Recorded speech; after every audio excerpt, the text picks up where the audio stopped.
सतगुरु रूपी प्यारी साध संगत जी, प्यार और सत्कार से कहना धन निरंकार जी। साध संगत जी, हमें सतगुरु ने अनमोल ब्रह्म ज्ञान दिया है और इंसान के जीवन में इस ब्रह्म ज्ञान का बहुत महत्व है। ज्ञान का उजाला ही जीवन को रोशन करता है और संसार की ठोकरों से बचाता है। सतगुरु माता सुदीक्षा जी महाराज हमें अपने पावन वचनामृत द्वारा समझा रहे हैं कि इस एक परम पिता परमात्मा को जानो, मानो और एक हो जाओ। यह परमात्मा जिसे हम अपनी आस्था के अनुसार किसी भी नाम से श्रद्धा से बुलाएं, पर यह है तो एक ही परम अस्तित्व और इस एक परम पिता परमात्मा की ही हम सब अंश हैं। जब यह पहचान जीते जी हो जाती है और यह ब्रह्म ज्ञान की दात जो युगों युगों से संत महापुरुष दे रहे हैं, जब यह सौगात मिलती है तो समझ आता है कि हर पल कैसे इस परमात्मा का सहारा लेकर किसी भी स्थिति में भगत अपना जीवन बहुत आराम से निकाल लेता है। साथ ही यह भी पता चल जाता है कि जब यह जीवन काल खत्म होगा तो इस आत्मा ने परमात्मा में कैसे मिलना है। सेवा, सिमरन, सत्संग की इस दात के साथ दातार से जुड़कर हर समय ही भक्ति की जा सकती है। और संत महात्मा सत्संग में समझाते भी हैं कि भगत हमेशा के लिए भगत होता है, वह कुछ पलों कुछ घंटों के लिए भगत नहीं होता। जैसे अगर हम स्कूल में स्टूडेंट हैं तो संडे को छुट्टी के दिन भी हम स्टूडेंट ही हैं, चाहे दुनियावी रूप में उस दिन स्कूल नहीं भी जा रहे। इसी प्रकार भगत का जीवन हर पल भक्ति को दिखाता है, एक मानवीय गुण को दिखाता है। भगत नेक इंसान होने का प्रमाण देता है। सिर्फ एक इंसान का शरीर ही नहीं है काफ़ी उसको इंसान बनाने के लिए, बल्कि जो बात इंसान को इंसान बनाती है वह है मानवीय गुण, वह है सद्भाव की बात, वह है नम्रता, विशालता, प्रेम आदि सारे गुण जो मानव में हैं, तभी वह मानव है। नहीं तो हम जानते हैं कि अक्सर लोग विपरीत दिशा में जो चले जाते हैं उनके लिए हम यही बोलते हैं कि बंदे विच बंदगी दा घाटा होवे ता इंसान नहीं। एक इंसान में अगर इंसानियत खत्म हो गई है तो वह अब इंसान कहलाने का हकदार नहीं है। सिर्फ शरीर इंसान का होना ही काफ़ी नहीं, इंसान होने के लिए एक असली इंसान, एक सच्चा इंसान भी वही बन सकता है जो संसार में हर किसी को प्यार और समदृष्टि से देखे, और वो समदृष्टि सिर्फ ब्रह्म ज्ञान द्वारा ही मिल सकती है। नहीं तो जो मन है वो तो पल पल कोई भी बहाने ढूंढ लेता है अपने आप को श्रेष्ठ बनाने के लिए, दूसरे को नीचा दिखाने के लिए। जब यह समदृष्टि मिल जाती है तो पता लगता है कि हर कोई एक जैसा ही है, चाहे दिखने में कितने अलग हों, संस्कृतियाँ कितनी अलग हों और भी किसी रूप में भिन्नताएं हों, फिर वो भिन्नताएं भी मुबारक हो जाती हैं। शरीर में जो आत्मा है वह परमात्मा का अंश है और इस रूप में सभी श्रेष्ठ हैं। जब भगत की बात आती है तो भगत अपने जीवन में परमात्मा का आसरा हर समय लेता है और अपने विश्वास को हमेशा पक्का बनाए रखता है। हम सभी किसी एक दायरे में पैदा हुए हैं। अगर हिस्ट्री को देखें, इतिहास को देखें, तो जहाँ शबरी जैसी भगत झोपड़ी में रह रही है और राजा जनक जैसे भगत महलों में रहने वाले हैं, फिर भी मन की अवस्था दोनों की एक जैसी है, क्योंकि यह पता है कि संसार में जो भी इस परमपिता परमात्मा का इंतजाम है, रहने का, खाने पीने का, उठने बैठने का, यह तो सिर्फ ऊपरी चीजें हैं, यह तो सिर्फ गुजरान के लिए है। असली जो लगाव होना चाहिए वह इस परमात्मा के रंग में रंग कर जीने वाला होना चाहिए। आज आप सब भगत जन हर पल इस दातार का शुक्राना करते हुए हर स्थिति में जीवन को बहुत ही सहजता से जी रहे हैं। भगत की बात जहाँ पर आती है तो साथ ही संसार में भटकाने वाले भी शुरू से ही रहे हैं, पर भक्तों ने अपना विश्वास पूरा रखा। हम एग्जाम्पल भी देखते हैं कि एक समर्पित भाव से जो भक्ति की जाती है वह पूरे मन से बिना शर्तों के की जाती है। जैसे पानी में चीनी को अगर हम घोल देते हैं तो देखने में वो बिल्कुल पानी बन जाती है, वहीं अगर पानी में पत्थर का टुकड़ा रख देंगे तो उस पत्थर ने पिघल कर पानी नहीं हो जाना है। वो पत्थर पानी के उस गिलास में भी अपना अलग अस्तित्व बनाकर रखता है। पत्थर समर्पित होकर पूरी तरह पानी का नहीं हो पाया, बल्कि अपना अहंकार बनाकर, अपना वजूद बनाकर अभी भी उस पत्थर वाले रूप में ही कायम है। जब भक्ति कर रहे हैं तो शर्तों के बिना इस परमात्मा की भक्ति करें। इसलिए नहीं कि हे परमात्मा, हम आपकी भक्ति इसलिए कर रहे हैं कि हमें धन दौलत मिल जाए, हमारा शरीर स्वस्थ रहे, दुख पीड़ा हमारे जीवन से चली जाए। नहीं, हम इस शर्त के साथ भक्ति नहीं कर रहे हैं। भगत हमेशा इस भाव से भक्ति करते हैं कि यह परमात्मा पूजने योग्य है, यह परमात्मा ही है जिसकी पल पल की दया से यह श्वास चल रही है। इसलिए हर हाल में और बिना शर्त के सच्चा विश्वास रखते हुए भगत हमेशा भक्ति करता जाता है। इस पानी और शक्कर के एग्जाम्पल में देखें कि चीनी का पानी में घुलकर पानी बन जाती है, पता ही नहीं चलता।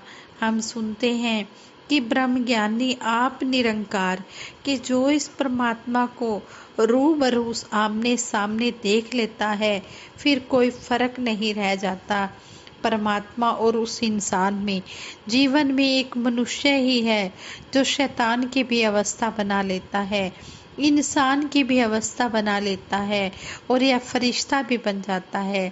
तो हमने चेतनता रखते हुए यह चॉइस खुद करनी है कि हमें जिंदगी के रास्ते में कौन सा रास्ता लेना है और किस तरह इस परमात्मा का सहारा लेना है।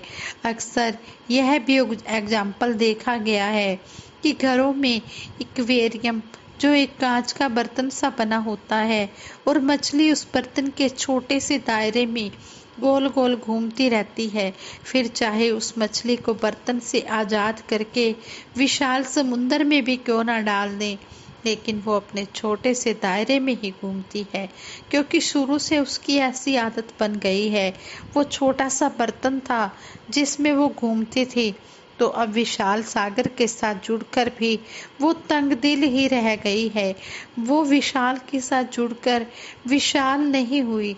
जिस दिन वो यह बात समझ लेती है कि अब मुझे इस छोटी सी जगह में ही घूमने की जरूरत नहीं है, अब तो यह पूरी धरती पर फैला हुआ समुंदर सामने है, अब कहीं भी तैर कर जाना संभव है, तो फिर उसकी तंग दिली खत्म हो जाती है। इसी प्रकार यह परमात्मा जिसका कोई अंत नहीं है, यह इतना ठहरा हुआ है, इतना विशाल है कि इसके साथ जुड़कर इंसान की सारी तंगदिली खत्म हो जाती है। उस तरह तो एक मनुष्य की सोच इतनी छोटी हो जाती है, उसकी दृष्टि इतनी संकीर्ण हो जाती है कि वह हर इंसान को जज करने लग जाता है। कि वह व्यक्ति ऐसा है, इसलिए मुझे उस व्यक्ति से नफरत है, वह व्यक्ति इस तरह के कठोर वचन बोलता है जो दिल में चुभते हैं, इसलिए वह व्यक्ति मुझे नासमझ है। इस प्रकार इंसान अनेकों कारण बना लेता है और एक दूसरे से नफरत करने लग जाता है। सिर्फ और सिर्फ इंसान का जो करना है वो है इस परमात्मा को जानकर इससे एकमिक हो जाना। फिर नफरत करने का कोई भी कारण उसके दिल में बसता नहीं। ऐसा होने पर इंसान फिर इच्छुक होता है कि किस तरह हर किसी की निस्वार्थ होकर सेवा कर सके। इस प्रकार उसके मन की अवस्था बदल जाती है। एग्जाम्पल के लिए, अगर कोई किसी के घर जॉब कर रहा है तो उस समय सिर्फ और सिर्फ उसका भाव यही होता है कि 1 महीना काम करेंगे तो अच्छी सैलरी मिलेगी।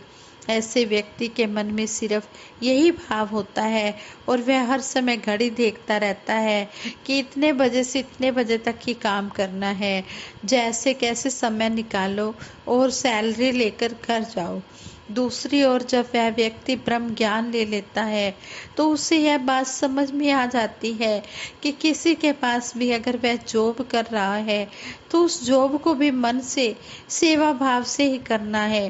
फिर उसके मन में पहले जैसी बेचैनी नहीं होती, बल्कि यह भाव होता है कि शुक्र है परमात्मा ने किसी की सेवा करने के लिए मुझे चुना है।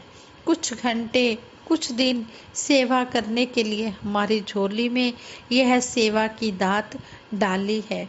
अब उस इंसान की अवस्था वो हो गई है कि जहाँ काम करते हुए काम में मन नहीं लग रहा था, वहाँ जब मन के भाव बदल गए तो मन खुद ब खुद दातार का शुक्र करते हुए बहुत ही प्यार से हर काम करता जाता है।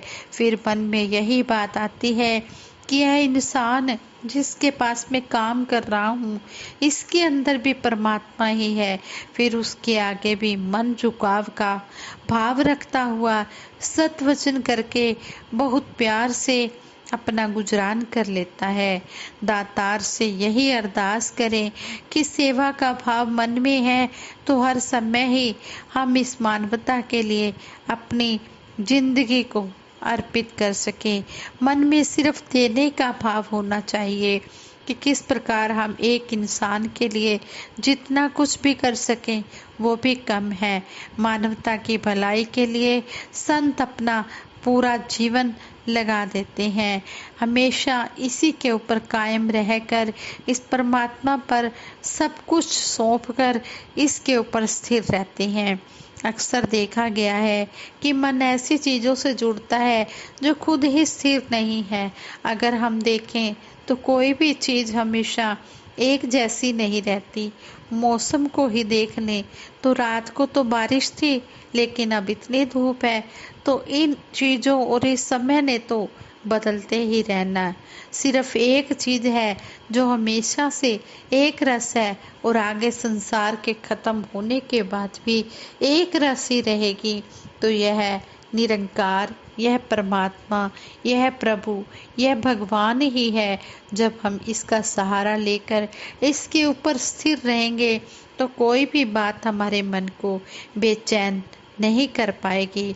अगर जीवन में दुख की अवस्था भी आएगी तो उसमें भी संत जानते हैं कि इस परमात्मा ने अगर कुछ घटित किया है तो वह समय भी परमात्मा अच्छे से कटवा देगा। इस भाव के साथ जब संत रहते हैं तो मन में विश्वास भी आता है और भक्ति भी मजबूत हो जाती है। तन मन धन से सेवा अर्पित करने के लिए फिर हर एक इंसान हमेशा तत्पर रहता है। दातार हर एक पर कृपा करे कि सभी के मन में ठंडक रहे, सभी का मन इस परमपिता परमात्मा के साथ जुड़ा रहे, ताकि सभी संसार में पूरी मानवता वाले गुणों को दिखाते हुए अपना जीवन व्यतीत कर पाएं। सतगुरु माता सुदीक्षा जी महाराज के लिए कुछ लाइनें हैं, आप जी प्रवान करना। तू सहज है, तू सरल है, तू सादगी की मूरत, तू सहज है, तू सरल है, तू सादगी की मूरत, तुझ में है गुण अनेक, तू रब की है सूरत, तुझ में है गुण अनेक, तू रब की है सूरत। जैसा तुझे होना था वैसा ही तू है, जैसा तुझे होना था वैसा ही तू है।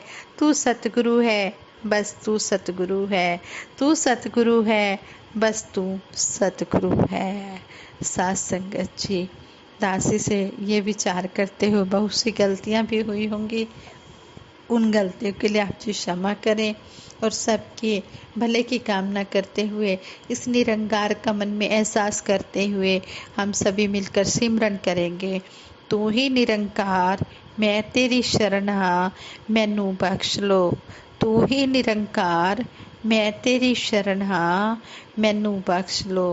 तू ही निरंकार, मैं तेरी शरण हाँ, मैनू बख्श लो। बोलिए सतगुरु माता सुदीक्षा सविंदर हरदेव जी महाराज की जय।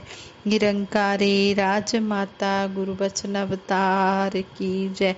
साथ संगत जी प्रेम से कहना धन निरंकार जी।